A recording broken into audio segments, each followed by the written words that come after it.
Assalamualaikum warahmatullahi wabarakatuh. Apa kabar teman-teman penikmat cerita horor dan mistis dimanapun berada? Dengan tidak bosan, saya berdoa semoga kita semua selalu dalam lindungan Allah Subhanahu wa Ta'ala, diberikan kemudahan dalam segala urusannya. Amin. Kesempatan kali ini saya akan membagikan satu cerita. Seperti apa ceritanya? Mari kita mulai. Sang pengantin. Teman saya Mira tak pernah menduga akan mengalami peristiwa ini dalam hidupnya.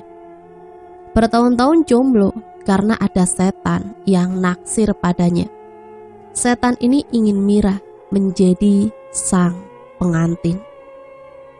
Inilah kisah Mira.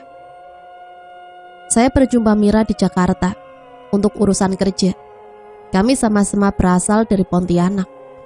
Membuat kami jadi sedikit akrab.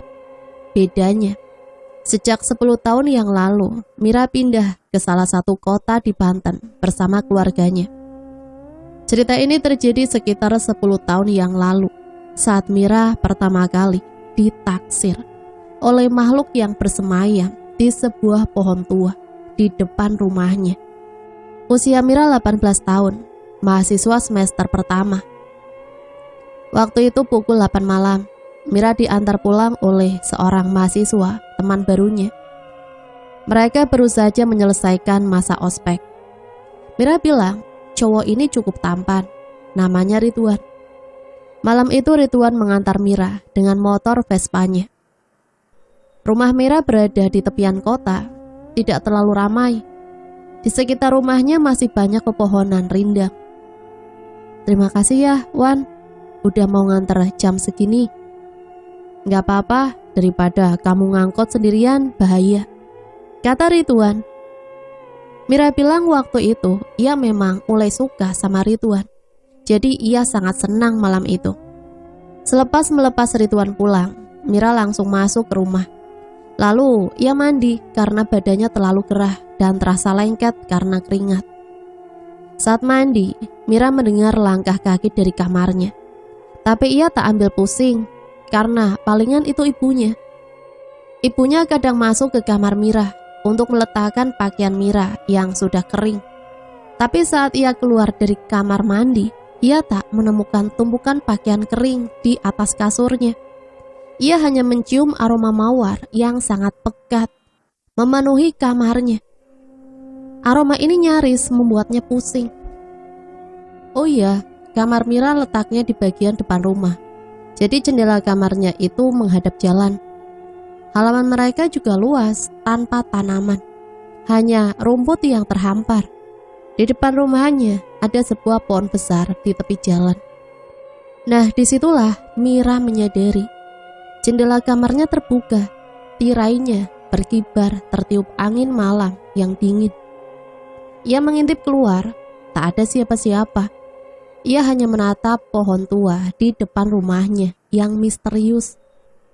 Jendela itu jarang dibuka, soalnya Mira takut aktivitasnya di kamar dilihat orang yang lewat di jalan.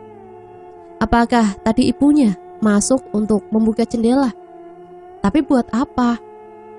Mama tadi ke kamar Mira ya? Tanya Mira saat makan malam. Enggak, dari tadi Mama nemenin ayah. Loh, kok tadi ada suara orang di kamar? Siapa? Ayah sama Mama di kamar aja. Terus jendelanya kebuka. Kebuka? Ada yang hilang? Belum diperiksa sih. Selesai makan, Mira dan mamanya memeriksa kamar. Tidak ada satupun barang yang raib. Ya sudah, mungkin kamu salah dengar, kata mamanya setelah memeriksa seluruh penjuru kamar. Mama mencium aroma mawar enggak? Aroma mawar apaan? Wong kamar kamu bau apa gini? Mira merasa aneh. Jelas sekali kamarnya kini beraroma mawar. Mamanya kembali menemui ayah Mira. Kondisi ayah Mira memang tak lagi sehat. Mira terlentang di kasurnya, masih tak habis pikir. Saat itulah dia membaca pesan BBM dari Ridwan. Itu cowok tetangga, kamu ngeri juga ya. Masa pas aku nganterin kamu, aku dipelototin mulu. Begitu isi pesan Ridwan. Cowok tetangga, di mana? Tanya Mira.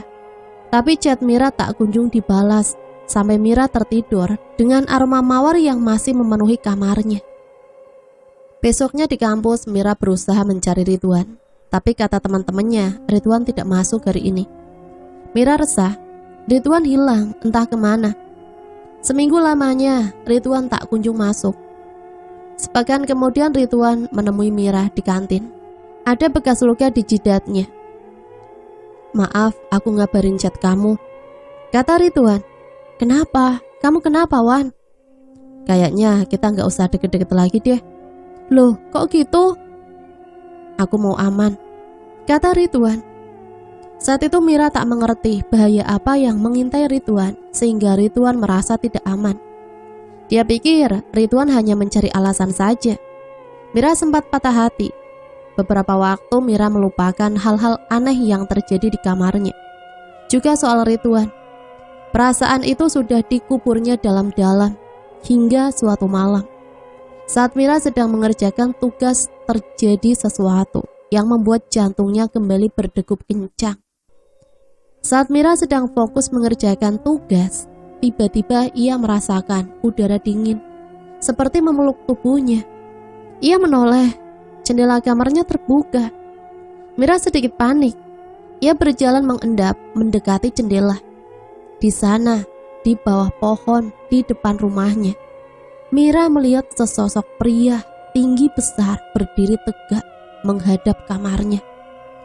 Yang tak begitu jelas, namun cahaya bulan malam itu cukup terang untuk menangkap siluetnya. Tubuh Mira gemetar. Mira buru-buru menutup jendela. Jantungnya berdegup kencang. Ia kembali ke mejanya. Ia berkeringat. Ia tak bisa kembali fokus ke tugasnya. Siapa sosok itu? Sosok misterius. Aroma mawar kembali memenuhi kamarnya. Malam itu Mira tertidur di sofa. Tak berani ia kembali ke kamarnya.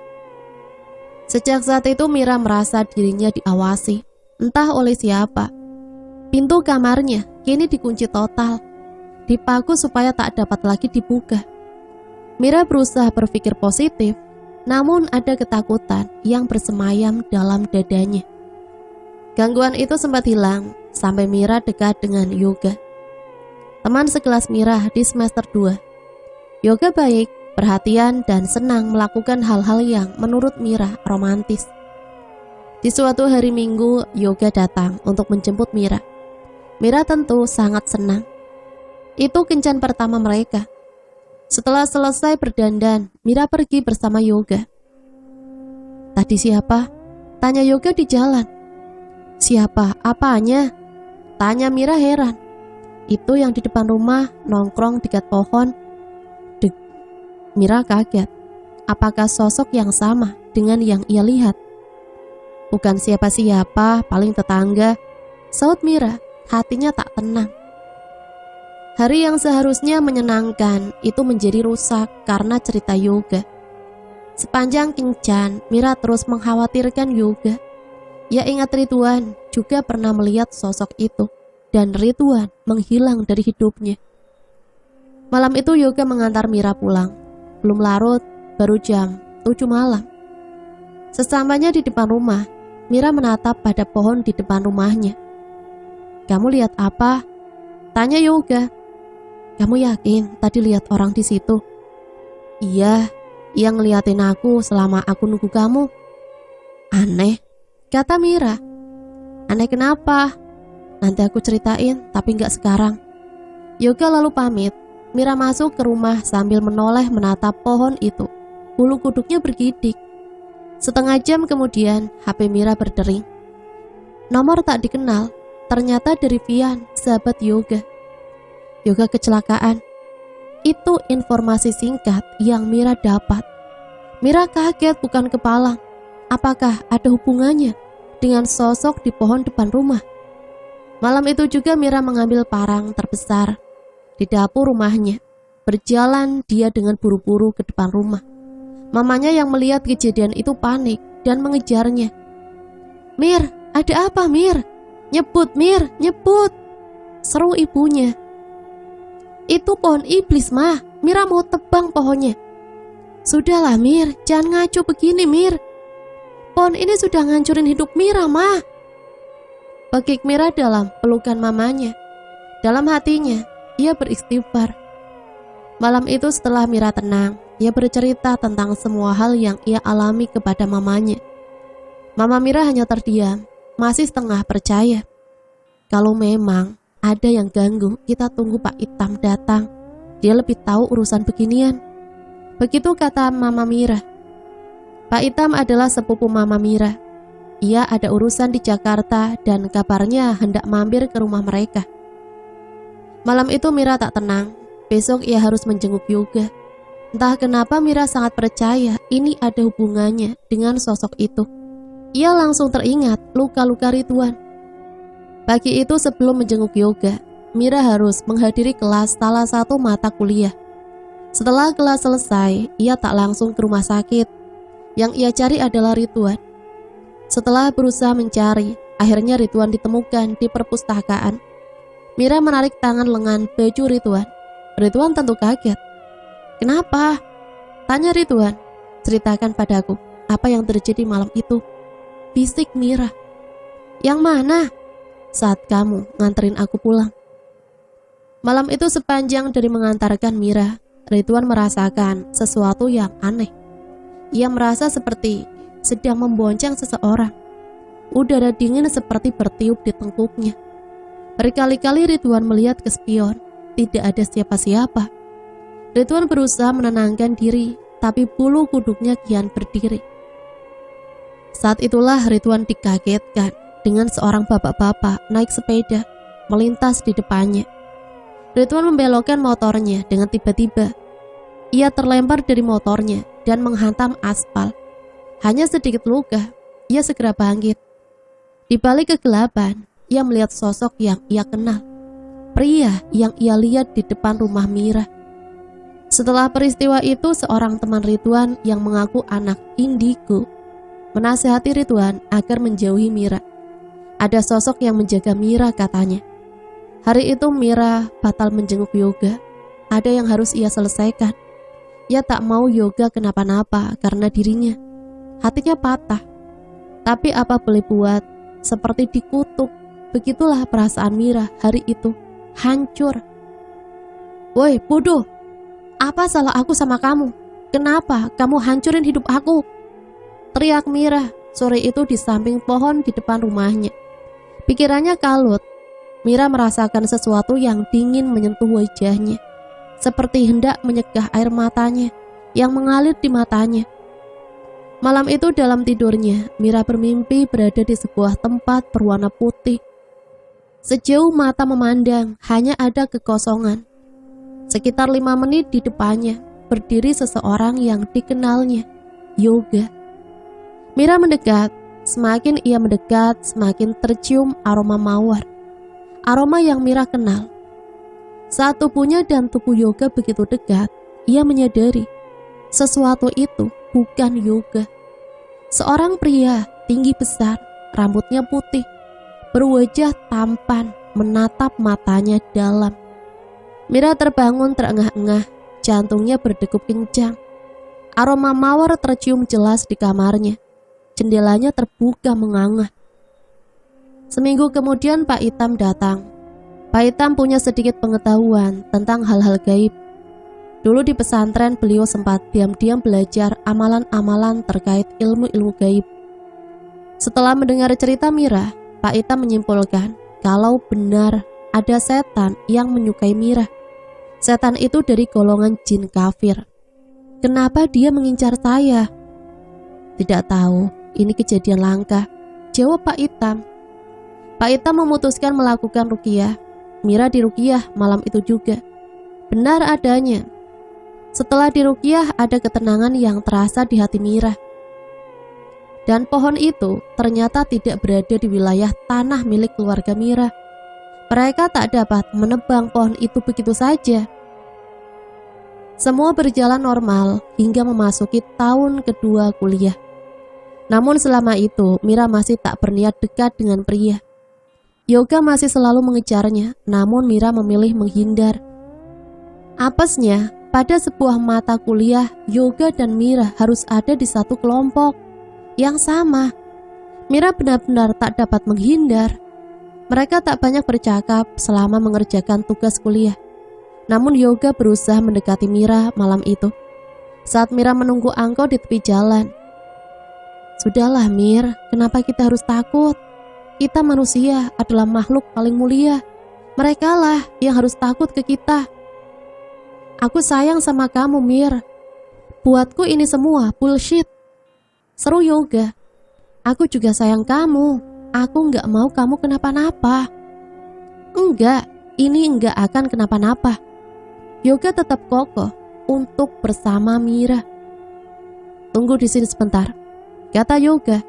Tak lama kemudian ia datang dengan motornya. Aku antar kamu pulang. Jangan nekat Yog.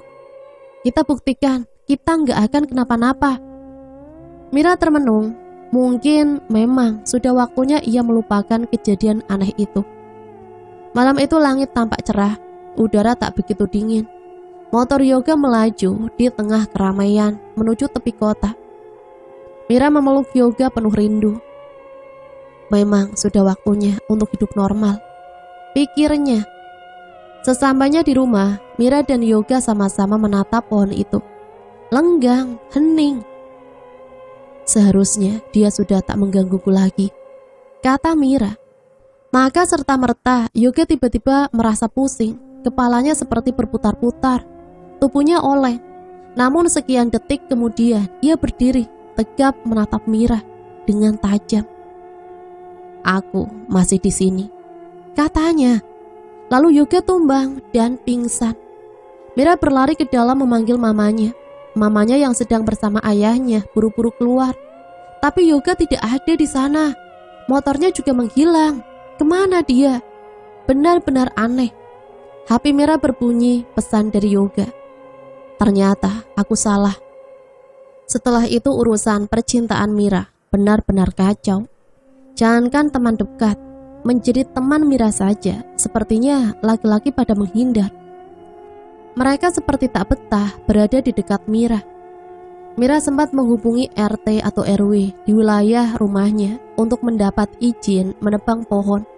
Tapi Pak RT bilang warga pasti tak setuju karena pohon itu memang sudah lama dikenal angker. Mereka takut menebang pohon itu hanya membuat masalah menjadi lebih runyam. Sosok itu tak pernah muncul lagi, tak pernah ada aroma mawar yang aneh di kamarnya seperti dulu. Apa yang dia mau? Apa yang sebenarnya sedang terjadi?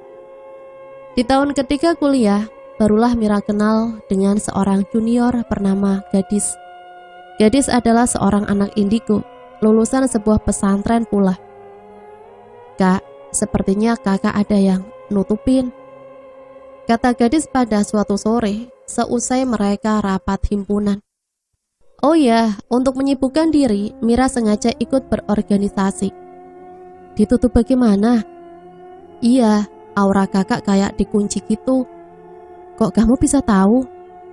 Kata orang sih, aku ada kemampuan kak, saut Gadis. Saat itulah Mira mengerti kenapa laki-laki cenderung antipati padanya. Mira banyak cerita pada Gadis soal peristiwa-peristiwa yang dilaluinya. Menurut Gadis, itu kejadian langka. Ia pernah mendengar soal manusia ditaksir jin, tapi tak sampai tahap mengganggu. Gimana kalau jinnya diajak bicara kak? Tanya Gadis. Ngobrol sama jin? Iya, biar tahu apa maunya. Sebuah ide yang aneh dari Gadis, tapi karena sudah terlalu frustasi, Mira setuju. Bagaimana caranya? Kami akan mengobrol, tanya Mira. Ingat mimpi kakak, kita masuk lewat situ, kata Gadis. Lalu Mira disuruh berbaring.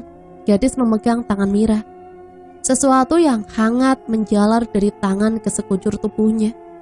Di ruang putih kosong itu, Mira melihat sosok itu lagi. Sosok pria tampan, berambut putih. Mereka bertatapan. Mira menyadari mata itu berwarna biru seperti topas. Tak ada kata-kata yang keluar, tapi Mira dapat merasakan mereka sedang bercakap-cakap. Mira terbangun terengah-engah. "Kenapa, Kak?" tanya gadis. Dia marah. "Apa yang terjadi?" "Dia bilang mau menikahi aku. Terus aku tolak. Aku bilang aku nggak mau. Aku suruh dia pergi, jangan ganggu aku lagi." "Kakak ngomong gitu?" "Kita nggak ngomong, cuma dialognya kayak ada di dalam kepala." Gadis tercenung. "Sepertinya dia beneran marah, Kak. Aku bisa rasain energinya." Mira mencium aroma mawar memenuhi kamarnya. Jendela kamarnya juga terbuka. "Kamu mencium aroma mawar?" tanya Mira. "Mawar? Ini aroma bangkai," kata gadis. Mira kaget. Kenapa aroma yang tercium berbeda? "Ini aroma dia baru saja dari sini," kata gadis. Jadi sebenarnya yang terjadi barusan adalah gadis memanggil jin itu untuk masuk ke dalam Mira. Singkatnya, dialog Mira dan jin dilakukan dalam keadaan kesurupan. "Pasti yang kakak lihat, jinnya ganteng," kata gadis. "Iya benar. Iya, dia mengubah dirinya di hadapan kakak karena dia suka sama kakak." Malam itu Mira tak dapat tidur. Malam semakin larut, namun ia tak dapat memejamkan mata. Ia ingat ancaman itu. "Kau akan tahu akibatnya, Mira." Suara itu seperti berbisik halus padanya. Setelah kejadian itu, keadaan ayah Mira memburuk. Beberapa kali Mira harus berbolak-balik rumah sakit menemani ayahnya. Sampai pada suatu, ayahnya benar-benar koma. Menyadari suatu hal, Mira gemetar. Keringat dingin mengalir. Apakah jin itu begitu jahatnya? Gadis bilang ke Mira kalau jin bisa saja sejahat itu. Dan menurut gadis, kekuatan jin yang satu ini memang luar biasa. Kalau harus melawan, ia tidak sanggup. "Tapi kalau Mbak Mira mau, kita bisa pergi ke rumah guru saya," kata gadis. Mira tak punya banyak pilihan. Mira mengakhiri percakapan di telepon siang itu. Mira tengah menjaga ayahnya. Sore pukul 6, seusai sholat maghrib, Mira berdiri menunggu di depan rumah sakit. Sebuah mobil abu-abu berhenti di hadapannya. Jendela dibuka. Gadis tersenyum pada Mira. "Yuk Kak, naik. Kita harus sampai di sana jam 9," kata gadis. Mira naik ke mobil, tapi ia sedikit kaget. Ia mengenal pria yang duduk memegang setir. "Yoga." "Kok kamu?" tanya Mira. "Sudah, jangan kaget," kata gadis. "Kak Yoga yang suruh aku deketin Kak Mira di kampus," tambahnya. "Biar aku tahu keadaan kamu," kata Yoga. Matanya fokus ke depan melihat jalanan. "Jadi," bisik Mira. "Iya, aku tahu. Aku gak bisa dekat sama kamu. Bahaya buat kita. Jadi pas tahu gadis masuk kampus kita, aku suruh gadis deketin kamu," kata Yoga. "Terus kenapa sekarang kamu ikut?" tanya Mira heran. Kata gadis, "Ini bisa jadi berbahaya. Aku mau ada di dekat kamu." Mira tercenung. Ternyata selama ini Yoga tak pernah benar-benar hilang dari hidupnya. Yoga ada, mengamatinya melalui gadis. Saat itu ingin rasanya ia menangis. Dan ternyata setan yang satu ini sepertinya sangat suka dengan adegan kecelakaan. Seperti ditutup penglihatannya, Yoga tak menyadari ada mobil lain melaju di arah mereka. Ia membanting setir, mobil berputar. Mobil terguling setelah tertabrak. Ada hening yang panjang setelah dentuman kedua mobil yang bertabrakan. Ambulan meraung-raung membawa Mira yang koma. Yoga dan gadis hanya luka-luka. Mereka duduk di samping Mira sambil saling menatap. Mereka melakukan sebuah kesalahan. Mira kembali di ruang putih itu. Pria berambut putih bermata biru itu berdiri di hadapannya. Dialog kembali terjadi di kepala Mira. "Bagaimana? Sudah berubah pikiran?" tanya sosok itu. "Kenapa aku di sini?" tanya Mira. "Karena kamu adalah pengantinku." "Enggak, aku enggak akan pernah sama kamu. Aku mau pulang," seru Mira. Ia berusaha mengingat apa yang terjadi dengan dirinya. ia ingat kecelakaan itu. Di rumah sakit, Yoga, Gadis, dan Mama Mira menunggu di luar.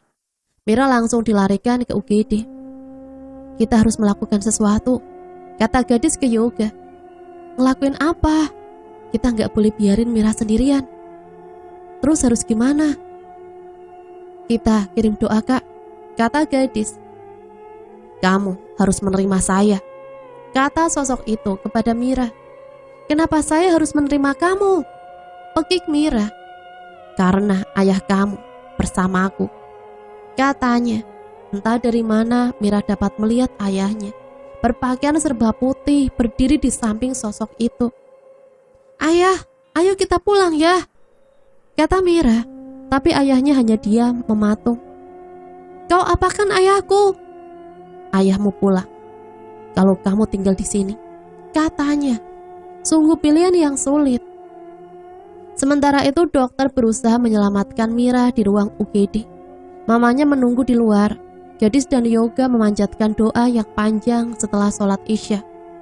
Yang terjadi kemudian adalah dokter keluar ruang operasi dengan wajah penuh penyesalan. Keheningan seperti mengisi lorong-lorong rumah sakit. Mira telah tiada. Yoga dan Gadis yang kembali dari musola hanya bisa terdiam. Yoga masuk ke dalam menyusul Mama Mira. Mereka hanya bertatapan. Air mata Mama Mira telah tumpah. Yoga pun tak dapat menahan sedihnya. Sementara itu, ayah Mira malah terbangun dari komanya. Mendengar kabar itu, Mama Mira langsung menyeka air matanya. Ia tak mau ayah Mira kaget. Ia meninggalkan Yoga dan Gadis bersama Mira. Mana Mira? Tanya ayah Mira. Ada, sedang pulang. Mamanya berbohong. Panggil Mira kemari. Iya nanti ayah, nanti Mira kemari. Sekarang, saya mau ketemu sekarang. Sementara itu Yoga tak kuasa menahan tangis. Ia menggenggam erat tangan Mira. Jangan pergi Mir, jangan pergi, bisiknya lirih. Mira telah mengenakan baju berwarna putih. Ada rangkaian bunga mawar di tangannya. Di ruang putih itu kini berdiri sebuah sepasang singgasana. Sosok itu memegang tangan Mira. Terima kasih, kamu sudah mau tetap di sini. Dan kalian tahu, kalau kejadian ini tak terjadi, mustahil Mira bisa cerita ke saya. Sosok Yoga muncul di sana, di ruang putih itu, dengan baju putih juga. Pulang Mir, tempat kamu bukan di sini, kata Yoga. Sosok itu mencengkram tubuh Mira kencang sekali. Namun Yoga memegang tangan Mira yang lain. Mira dapat merasakan ada dia, energi besar seperti sedang beradu di dalam tubuhnya. Kamu tetap di sini, serga sosok itu. Perlahan-lahan sosok itu berubah menjadi hitam, menyeramkan. Mira dapat melihat liur menetes dari mulutnya yang lebar. Bawa aku pulang, Yog, seru Mira. Mira dapat merasakan energi Yoga membesar. Pegangan sosok itu terlepas. Tangan sosok itu seperti terbakar. Mira dan Yoga berlari, lalu mendadak gelap. Lalu Mira membuka mata. Yoga menangis di hadapannya. Yog, kamu kenapa? Yoga dan Gadis berpandangan. Suster, dokter, Mira hidup, Mira masih hidup, sus, seru Yoga. Dokter kembali masuk. Yoga dan Gadis diminta keluar. Yoga menemui Mama Mira yang sedang menemani ayah Mira. Ma, Mira kembali bersama kita, bisik Yoga. Mama Mira terbelalak, kaget bukan kepalang. Bagaimana bisa? Pikirnya. Peristiwa itu memang di luar nalar. Tapi kata Gadis, peristiwa mati suri itu bukan hal yang asing. Sering terjadi. Setelah peristiwa itu, ayah Mira berangsur membaik. Mira juga pulih dengan cepat. Mira menceritakan semua hal yang dia alami pada Gadis dan Yoga. Gadis bilang itu bisa jadi adalah perwujudan Corin Yoga. Corin adalah kembaran setiap manusia yang lahir dalam bentuk jin. Lagi pula, ajal manusia tak dapat dipercepat atau diperlambat.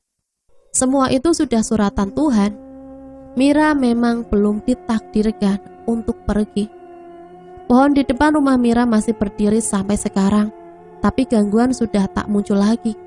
Sesekali Mira melihat sosok itu di sana, tapi ia tampak tak berani mendekat.